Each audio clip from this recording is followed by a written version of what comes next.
I know that you say not a lot of people fail, but I know there are some people who do. What is the most thing people fail walks for, and any additional advice would be helpful?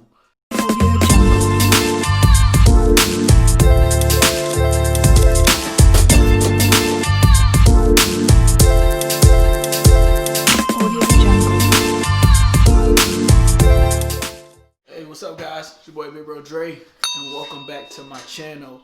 Hey, so today I had some time I actually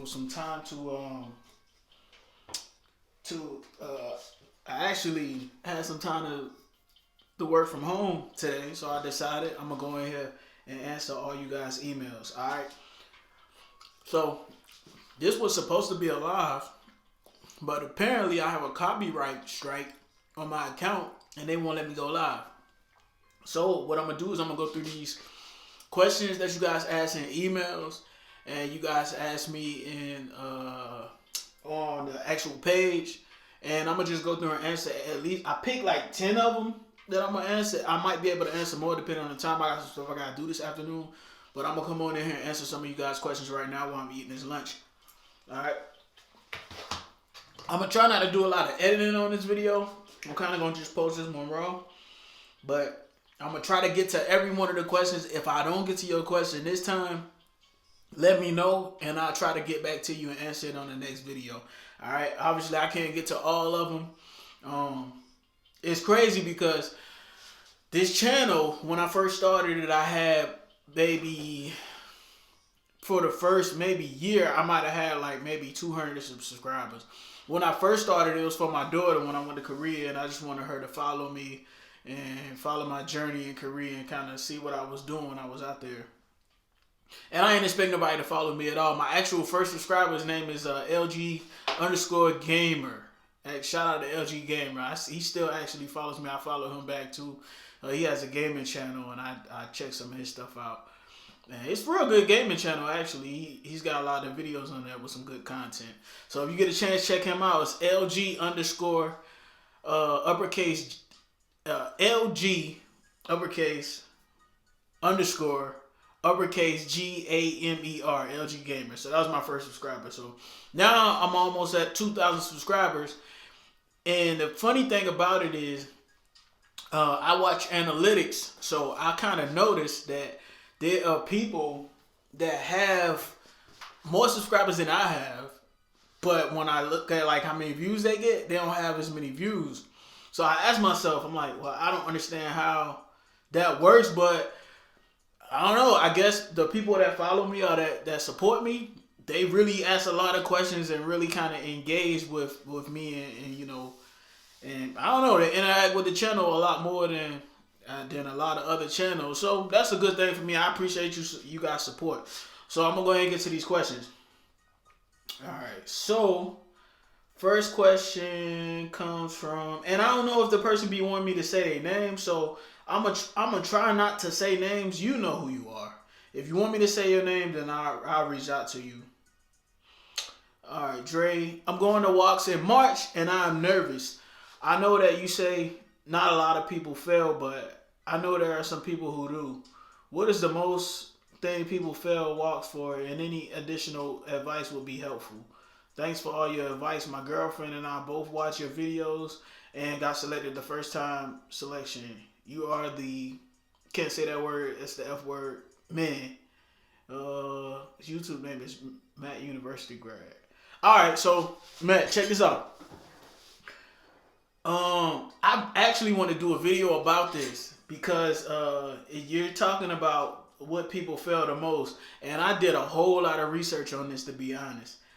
And this is no lie. The biggest thing that people fail, the biggest thing that I see people fail just from experience and from like asking people, other warrant officers that went through after and before me, is land navigation. So land navigation is one of those skills that you don't work on all the time, but the Army kind of expects you to know it, and a lot of people not really good at it. Disclaimer: the first time I went through WATS, I failed land navigation twice, right? And it sucked. So what I did was I failed, right? They put you in another class for like a month later. That month that I had off, I got so good at land navigation that I'm probably able to teach a class on that shit now. So I would tell you, if you go on the walks, work on your land navigation, because that's the thing that the most people fail. And it's something that you would think wouldn't even fail you. They probably should take that shit out of the class. But it ain't going yet. So that's the number one, Matt. For your question, that land navigation is the number one thing people fail. And I'm going to probably do a video about that one of these days. Alright. Good question, Matt. Alright, let's see.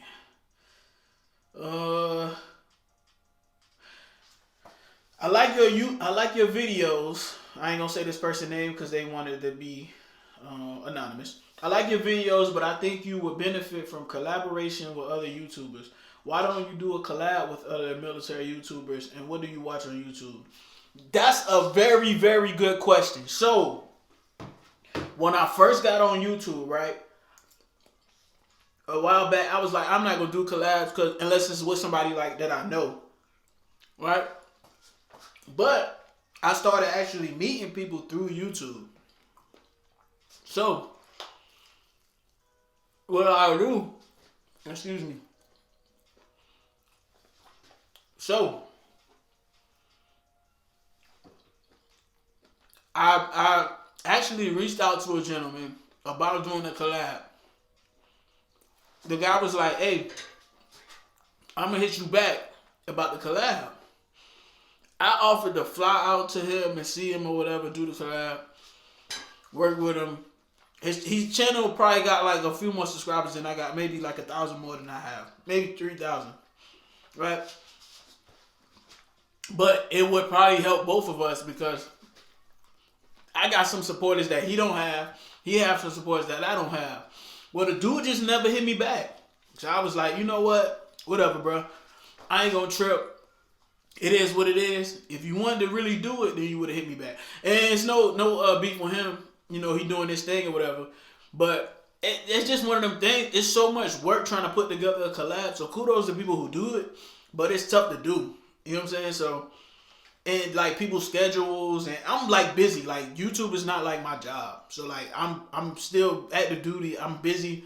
I'm working right now.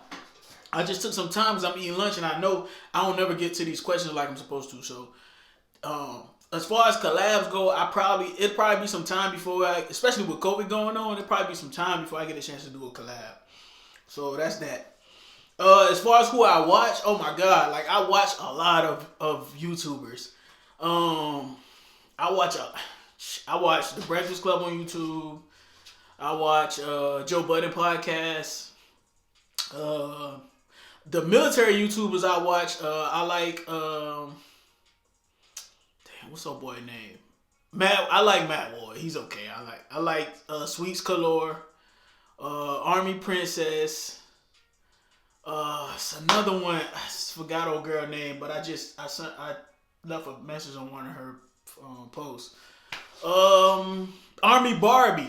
I like her channel. Probably a lot because she keep it like super real. Like ain't no faking in her.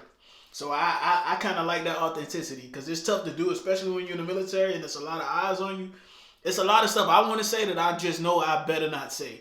She'll get on her page and say that shit. And I salute that because it takes a strong person to keep it that real. I like her page. It's a comedian, a young cat named Brock Too Funny. I like his page. Some of the bigger YouTubers like Meeks, Pretty Boy Fredo. He kind of weird though, but I like it. He kind of funny to me too though. I don't know. I gotta make a list because I watch a lot of YouTube. I probably watch more YouTube than I watch regular TV. But that's a good question. I wish you let me say your name because I think I know who you are. I think you know me. But okay, if I sign a contract to be a warrant officer, how long will I have to stay in the Army? That's a good question. somebody asked me this in a on one of the posts. So that shit depends. If you're a tech warrant, you automatically sign a contract for 6 more years added to whatever date you pin W1. So if you pin on July 3rd, 2020, you can't get out until 2026 of July 3rd, 2026. Now, some stuff just came out last month, I would say October, that if you're a pilot going to aviation warrant officer school or going to flight school, that you sign a 10-year commitment. Now, that's a lot of time. So I to be honest,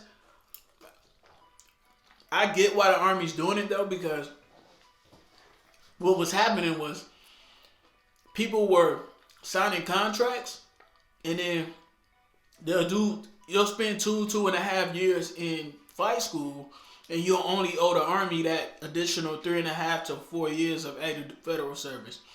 So what'll happen is they'll do the time, get all the credentials, and then get out and go be helicopter pilots on the civilian sector, which makes a lot of sense for that person, but it don't do a whole lot of good for the Army. So what the Army did was say, hey, if you want to be a pilot, we're gonna make sure you sign 10 to 10 years on a contract, which is crazy to me, because 2 contracts will put you at 20 pretty much. So I mean, it's a good idea fiscally for the Army to do that. That's the best way to do it. So 6 years if you're a tech warrant. Currently at today's is December 18th, 2020. 10 years if you want to be a pilot. So take that into account. Big Bro Dre, love your channel. I'm a 92 Golf, and you make it sound okay to be a support MOS. I'm going to deploy in February to Iraq, and I'm nervous as hell. How is it, and should I be nervous? Also, random question. What do you suggest I do with my car? I am single, no kids, and don't want to leave it on post. All right, young fella, 92 Golf. I know a lot of good people that are 92 Golfs. That's, if you don't know, that's a food specialist. Right? So I try to relate more to support MOSs. Not nothing against combat MOSs, because I used to be a 13 Papa Field Artillery, and I had a great time doing it or whatever. But support MOSs don't get a whole lot of credit because it's like people don't think you do nothing or whatever. But support MOSs kind of run a lot of the Army, and you're not gonna see that shown a lot on YouTube because everybody want to do the badass stuff, the snipers and the damn pilots, but there has to be some sort of logistical aspect to everything we do. And support MOSs handle all of that stuff: communications, transportation, property, equipment. Support MOSs do all of that. So kudos to support MOSs. My 92s, my medics, all of that stuff. You communication guys. So this gentleman saying he's going to Iraq. I've been to Iraq, let's see, 3 deployments I went to Iraq. So about a total of 38 months I've spent in Iraq. In Iraq, if you say it like the news. And I would tell you that the last time I was there was this last 2019, let's say last year, yeah. But my experience is gonna be different than yours. Number one, because the first 3 times that I went were all before 2012. That's when OIF or the war was kicking off real bad, and it was kind of crazy out there. So I would tell you that that shit's gonna be tough, but it's not gonna be unbearable because they're shutting down a lot of stuff. I mean, what I'm telling you is not Operation Security. You can watch it on the news. A lot of stuff's closing down. A lot of troops is coming home or whatever. So it won't be the same experience like I had, man. When I was over there, people was dying and blowing shit up and all kind of stuff. But I mean, you'll be okay. Think of it like this. When I was a recruiter, I put a young guy in the Army, right? And he graduated basic training AIT. This young guy got killed on a highway. Just doing like I think he was taking his car off of the freeway, and somebody hit him with a car and killed him. Right? That just goes to show you that you can die in a combat environment, or you can die here. I ain't saying that it's more safe there, but what I am saying is that when it's your time, it's your time. There ain't really a lot you can do about it. Because they ain't decided by you. If people could decide when they die, they'd do it. So, but that's my thought on that. As far as your car, so the first time I deployed, I left my car with my mom. And my mom ain't really drove my car. Excuse me. But she'll take it around the block just to keep it running. But if you got them family members that's going to put like 100,000 miles on your car while you're going, then it'd probably be a good idea for you to leave it on post. Usually, they'll have somebody come out and crank it up, or they'll just remove the battery, or they'll have, if you leave it with a friend, it'd probably be easier for you to get the service and all that stuff. But I would say my opinion is just leave it with somebody you can trust, and then maybe, you know what I'm saying, they'll take care of your car. You leave it with somebody you don't trust, you're probably going to be shit out of luck. But, I mean, it's your car. Single, no kids, and don't, oh yeah, okay, I read that part. Good question though. Alright, got a question from a young man named Josh. Just graduated Walks in November. Congratulations, bro. I'm moving to Fort Campbell. That's where I'm at. And want to live on post. Is this a good idea or nah? Hell nah. And I'm going to tell you why. So, the idea behind when I decided to move on post with me and my family was that it's safe and they got good schools and you ain't got to worry about driving to work for a far distance and all of this other great stuff that is great, right? And all that's great, that's good shit, right? But you also got to take into account that, so when I came here, I was a W-1. Basic housing allowance for a W-1 in Fort Campbell is about $1,400. I got promoted to CW2, so it moved up to about $1,600. So basic housing allowance moved to $1,600. So I'm paying $1,600 for a place that probably ain't worth no more than $900, right? It's a 3-bedroom. It's pretty big. In this area, though, $900 a month will get you something pretty about the same size or more. So that's one of the reasons that I wouldn't move on post. Again, I'm probably never going to do this shit again. Another reason that I wouldn't move on post is because a lot of times people on post are nosy. Like, when you live like in a military community, people kind of want to be in your business. Like, where we live, it's kind of quiet. But like some of them other streets, man, if you go 1 mile over the speed limit, somebody calling the police. And I don't like the police being called on me. So I wouldn't, I mean, I guess it's personal preference. If you're more about like convenience and getting to work and all that stuff on time, then moving on post probably be a good idea for you. If you're more about like saving money and having like your privacy, then probably moving off post would be better. The schools are good. My daughter here, she's in middle school, and the schools are good. I don't have no complaints out of them. Let me see. Other than that, man, it really ain't a whole lot of good shit about living on post. I guess it's safe. It's safer. You got less chance of somebody breaking into your house because everybody that live on post is either a soldier or a retiree. Damn, my lights falling down and shit. I ain't gonna edit that out, by the way. But, so I would say if you can afford to live on post and you just don't care about your money, then don't move on post. My damn dog's barking. Hey! Hey! Kim! So keep that noise down.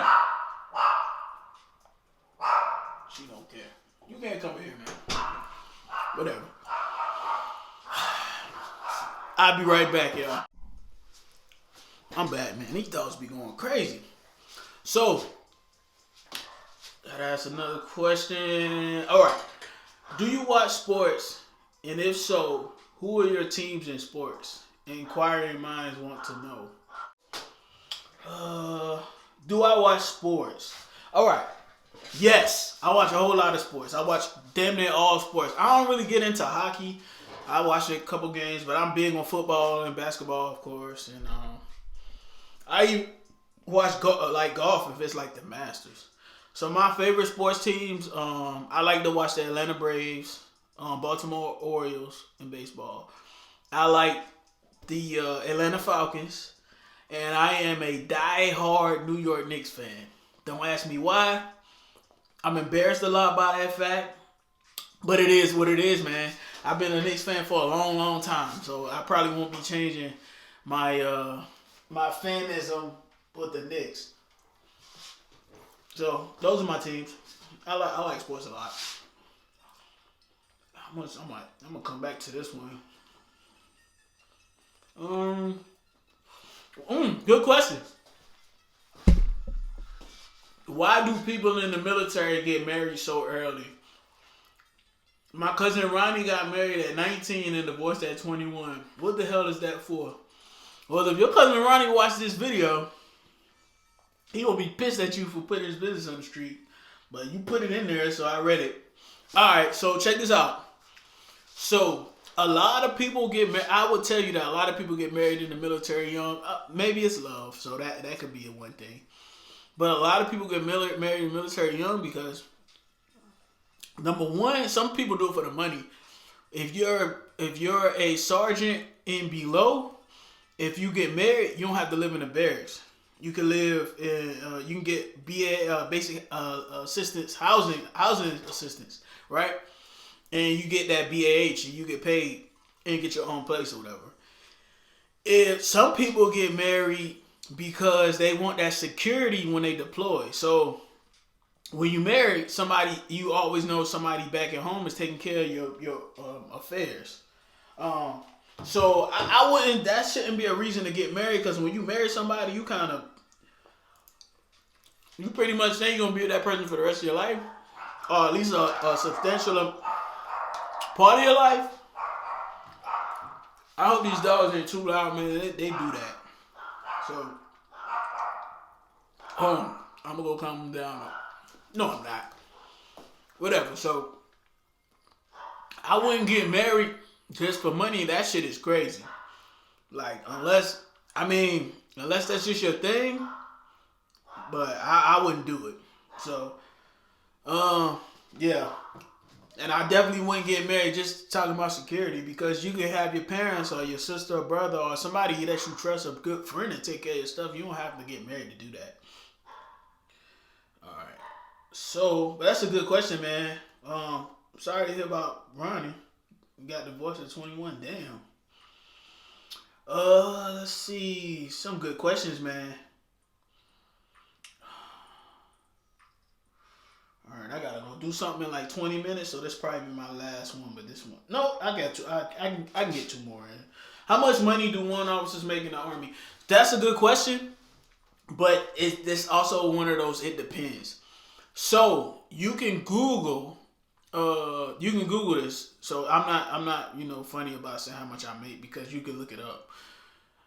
Overall, I probably make about 83,000 a year. Probably about 70 something after taxes, right? Because they tax the bejesus out of that shit. And it's a buildup of, or a collection of basic subsistence assistance, BAS. That's what it's called. I think that's like $250 a month or something like that. And then you have BAH, the basic housing allowance, and you have your base pay, which equates to about a little under 8 a month, or 7 a month, or something like that, right? So you could Google it though and look it up. So it's nothing crazy, but that when I say it depends, it's because all warrant officers don't make the same amount. It depends on your rank, your time in service. And like each year you get every couple years you get a damn raise, and then each year you get another raise from the government, gives you like whatever Congress approved raise they have. So It really just depends. It's not gonna be the same in January. So, but you can Google that, and they'll show you online how much each rank makes, whether it be lieutenant or officer, enlisted, or warrant officer.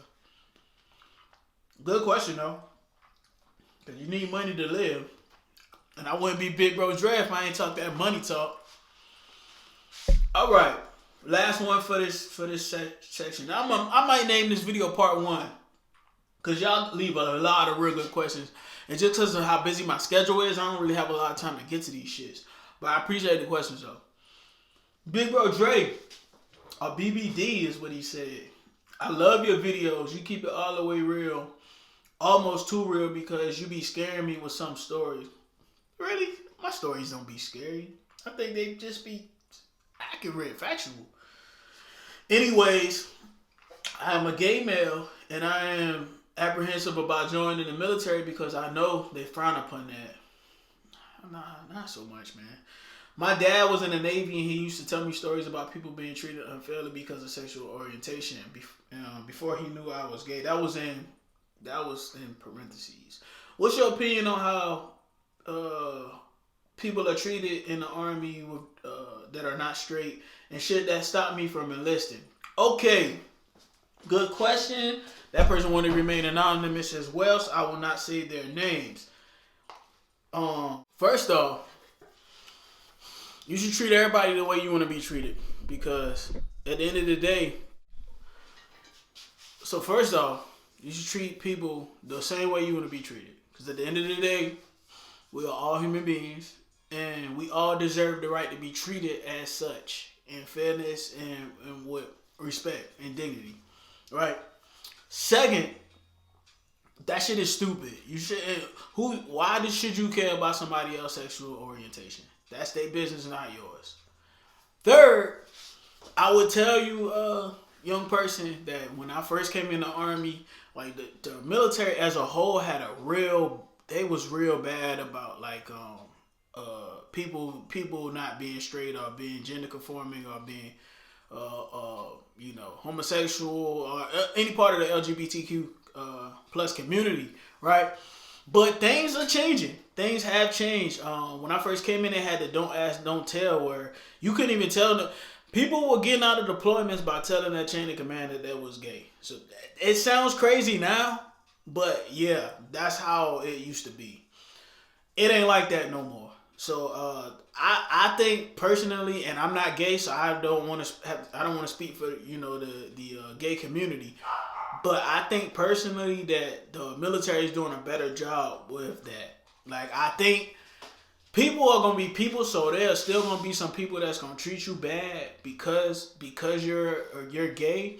But overall, people kind of mind their business and it don't really matter as much as it used to. And I would tell you that I never would, I wouldn't respect somebody who disrespected somebody just because they sexual orientation. So what I would tell you is that shouldn't stop you from enlisting. You're gonna have to deal with scrutiny from some point in your life from everywhere. So, but that simple thing shouldn't stop you from enlisting. If this is something you want to do, I understand that it's a big deal to you and it's something that you're thinking about, you're nervous about. But please don't let that fear stop you from enlisting if that's what you want to do. What should stop your ass from enlisting is that you should get a degree and go officer. But that's a whole nother story. But yeah, on a serious note, don't let that stop you. If there's something you want to do, then it should be something you follow through with. Alright? So, that was my last question for this video. I'm going to go ahead and end this. Excuse if it's not super edited. I'm not going to edit this video because it was supposed to be live anyway. But until I do my appeals with Google for that copyright claim that I had on this video from 2 years ago, then I can't, they won't let me go live, whatever. So, I appreciate you guys for watching. We started this thing, we started back in August with about 1,200 subscribers, I think, something like that. And now we up to almost 1,700. So I appreciate you guys. That's all you supporting me. That's why I call you guys supporters and not, followers or fans and none of that shit. That's BS. You guys support me and I support you guys with the information that I have. I feel like if I got the information, why not give it to you guys? So I appreciate everything you guys are doing for my channel. I just want to thank you, and that's all. Hopefully I see you guys in the next video. Peace.